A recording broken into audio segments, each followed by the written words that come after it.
بسم اللہ الرحمن الرحیم۔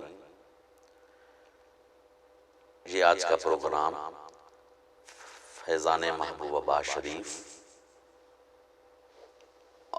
اور یہ آج کا موقع عید الاضحیٰ اور عید الاضحیٰ کے متعلق پروگرام ہو رہا ہے۔ بسم اللہ الرحمن الرحیم۔ اِنَّا أَعْطَيْنَاكَ الْكَوْثَرَ فَصَلِّ لِرَبِّكَ وَانْحَرْ إِنَّ شَانِئَكَ هُوَ الْأَبْتَرُ۔ عید الاضحیٰ اور قربانی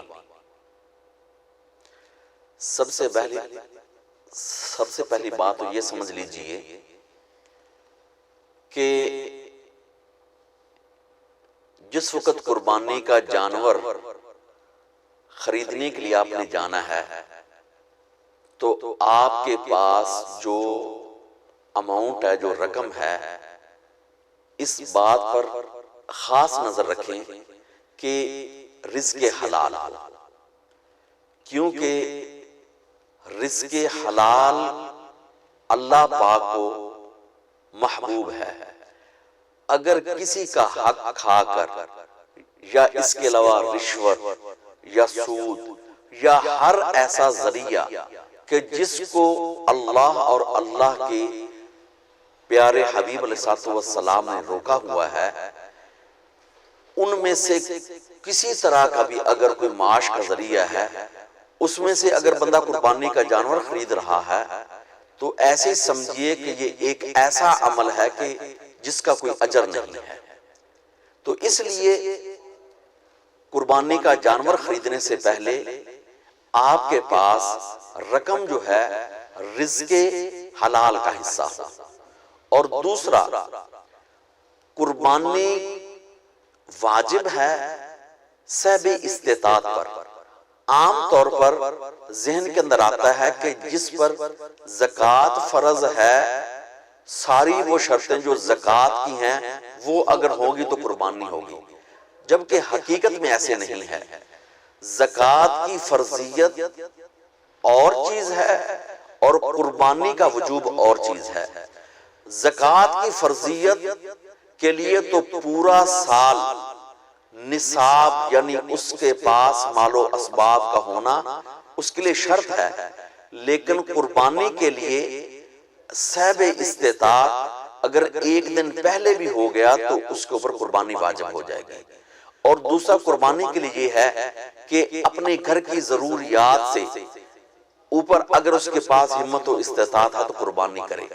اور حضور علیہ السلام نے قربانی کے عمل پر بہت زور دیا۔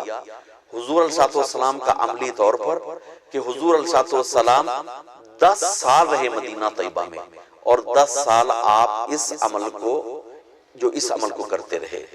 اور ایک موقع تو ایسا یا حجۃ الوداع کا موقع کہ حضور علیہ السلام نے حج کے موقع پر اپنی طرف سے 100 اونٹ ذبح فرمایا۔ اب ہوتا یہ ہے کہ ایک بندے کی طرف سے تو ایک دمبا ہی کافی ہے، ایک بکرا ہی کافی ہے، لیکن حضور علیہ السلام نے امت کو ترغیب دینے کے لیے اپنی طرف سے 100 اونٹ ذبح فرمایا۔ اور یہ حقیقت کے اندر امت کے لیے درس ہے کہ اللہ پاک ہمت و استطاعت دے تو قربانی اپنی طرف سے بھی کیجئے اور اپنے بزرگوں کی طرف سے کیجئے اور عزیز و اقربا کی طرف سے کیجئے۔ اور اسی طرح ایک حدیث پاک کا حوالہ ملتا ہے کہ حضور علیہ السلام کی محبت کا تقاضا ہے کہ بندہ اگر ہمت و استطاعت ہو تو ایک قربانی اپنی طرف سے کرے اور ایک قربانی جو کرے حضور علیہ السلام کی طرف سے۔ حضور علیہ السلام امت کے اوپر اتنے شفیق تھے کہ میرے آقا علیہ السلام نے ایک دفعہ 2 آپ نے مینڈے منگوائے اور آپ نے ایک کو ذبح فرمایا اور آپ نے فرمایا کہ یہ جو قربانی میری طرف سے ہے، اور اس کے بعد دوسرے کو ذبح فرمایا تو حضور علیہ السلام نے فرمایا کہ یہ جو قربانی میری امت کی طرف سے ہے، یعنی حضور علیہ السلام نے قربانی کے موقع پر بھی اپنی امت کو یاد رکھا کہ جو قربانی نہیں کر سکتے ان کی طرف سے قربانی حضور علیہ السلام نے فرما دی ہے۔ تو اب اگلی بات کہ قربانی عید الاضحیٰ کی ادائیگی کے بعد کرنی ہے۔ جب عید کی جو نماز ادا کر لیں آپ، اس کے بعد قربانی کرنی ہے۔ حضور علیہ السلام کا عمل مبارک بھی یہی تھا کہ آپ عید الاضحیٰ کے بعد یعنی خطبہ ارشاد فرمانے کے بعد اس کے بعد ایسے اس کے بعد جانور منگواتے اور ذبح فرماتے تھے۔ اور اس کے اندر اہم بات یہ ہے کہ قربانی کے جانور کی عمر کتنی ہونی چاہیے۔ تو اس کے اندر یہ کہ بکرا جو ہے، بکرا یا بکری، اس کی عمر 1 سال یعنی کم از کم 1 سال ہو، 1 سال سے اوپر ہونی چاہیے، لیکن اس کی کم از کم ہے کہ 1 سال۔